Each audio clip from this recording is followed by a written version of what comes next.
Let's go to point 5 creative. Point 5 creative is in trouble, but it's got nothing to do with me. Point 5 creative studios, right? It's one of the channels in Zimbabwe which are big.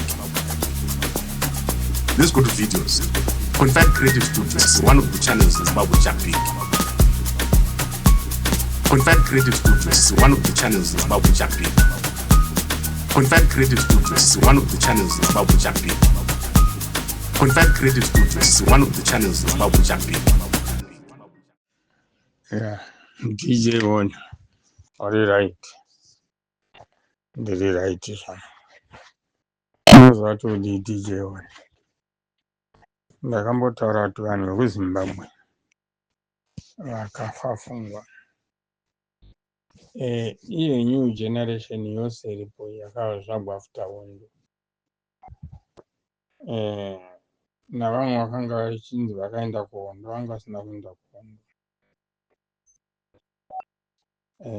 Vazhinji vanga vachigara ukavatarisa vazhinji vachi pane vanhu vakazorukurutiwa pasure, vamwe vakazorutiwa nana mupanhau wokubira vanhu mari wanga ari mukuru wamaovheti pakutanga yokuzofa hunzvi. Vamwe vanhu vakarukutirwa nahunzvi achiba mari namazita avo achivatora achivapa maposi achivaita maovheti achireva.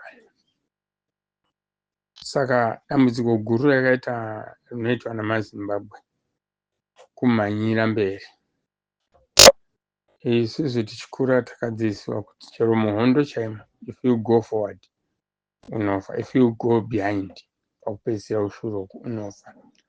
Hondo kana kuchirohwa pfuti vanogona kurova vanhu vari kumberi, vanogona kurova vanhu vari kumashure madarika okuregai mudarika otanga kuzokurovai through behind, because it's very complicated kuti utene wadova pfuti kurira kudhara inenge yatokuuraya.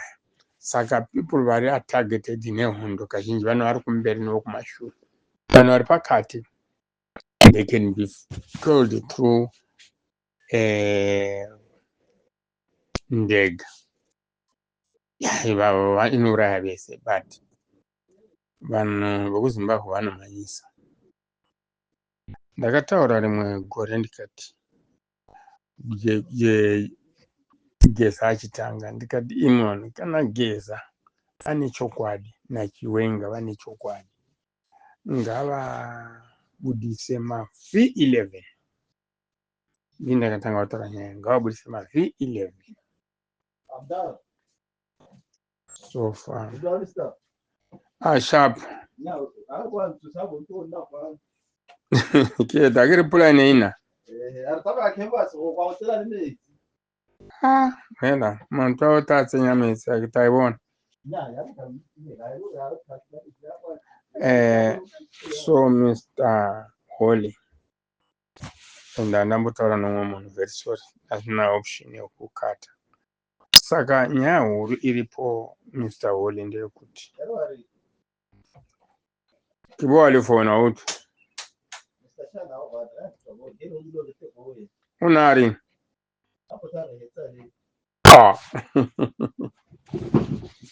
so far so good.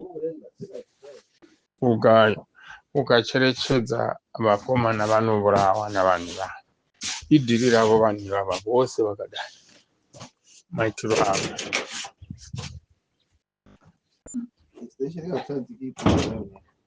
Usaludza mimwe usaludza kushongisekiswa tanitata se right.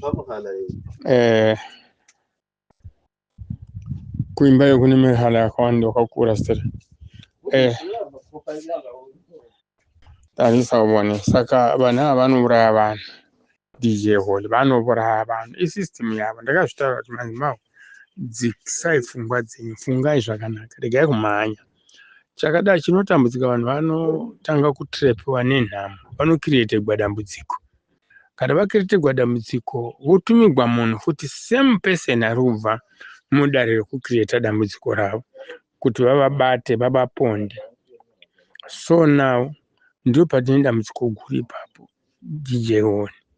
Vanhu ivava vane dambudziko rokusafunga.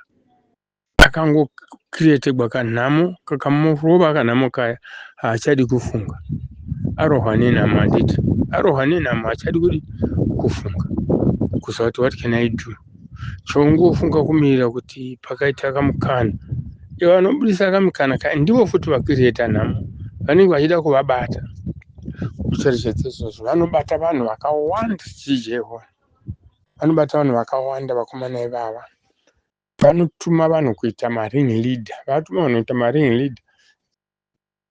Vovadzoka vovabata vovaponda. Saka vanhu ngavangoziva kuti zvaitwa nguva yehondo. Maitumwa munzi vanowana mujibha. Maitowana mujibha. Umwe angoti mujibha matengesa wadiwa muproblem ndiwo futi asi wanga uri wavo. Havana wavo vanhu. Wavo vana vavo chete.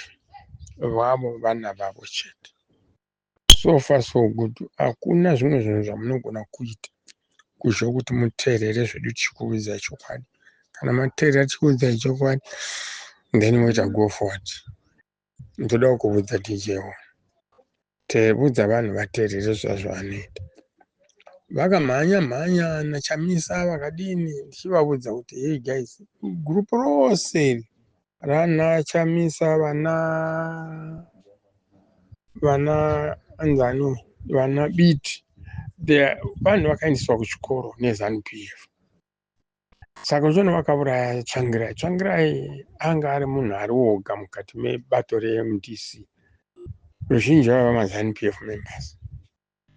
Saka ukatarisa kubva kumashure pakamboita Zoom yatekere. Yaiva the same system yairuswa nachinonzani nachivayo. Mundaraunda yaDhumbuchena akapiwa forum. Aiva the same people futi itikezana. Hamuna zvamunogona kuita. Titeererei takatanga kuvapa. Takabva neZANU kure ichitangwa ZANU Rondo ichibhuyiwa takatiremo. Saka kasystem kavo ndeke Marxist. Vanocreate problem. Vachida kubata vanhu. Vanoona kuti vachifungidzira kuti vakangodai tozovabata todai. Saka ndo maitiro avo DJ Hall. Hakuna kunoenda. Munhu oga oga unongoita kambiri. Kana asiri weZANU unofa then day hambomiri kufa kana 2 days haiperi. Andinoona. Saka chinoitika ndechekuti iye futi mamuri mugurupu ndakambotaura kuti mamuri mugurupu weDJ Hall. You were sponsored by ZANU-PF. Saka chakungoitika muzimba kuti akabona kuda kudla unodorla. Ona kimola nchinga ke. So far so good. Ukacherechedza izvozvo uchazviwana DJ Hall kuti mukuru yarutaura chokwadi. Vandiri kuudzani ucharemekwa. Hapana munhu anobvisa ZANU-PF muzvigaro payo. Hapana, because vanhu vose vari kugwa neZANU-PF maZANU-PF members. Munenge muchitrikiwa. Imi mofunga zvokuti munogwa nechimwe chinhu. ZANU-PF haina wayo. Charaye Mnangagwa aripo paya. Don't think kuti akafunga kuti is ZANU-PF God. Asi mwari weZANU-PF.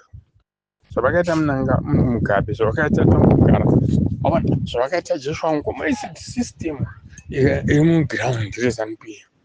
Zvinhu zvakatobvumirwa muZANU-PF kuti haina wayo. Kuvava vanhu. That's how ZANU-PF works. Izvozvo ZANU-PF haina wayo.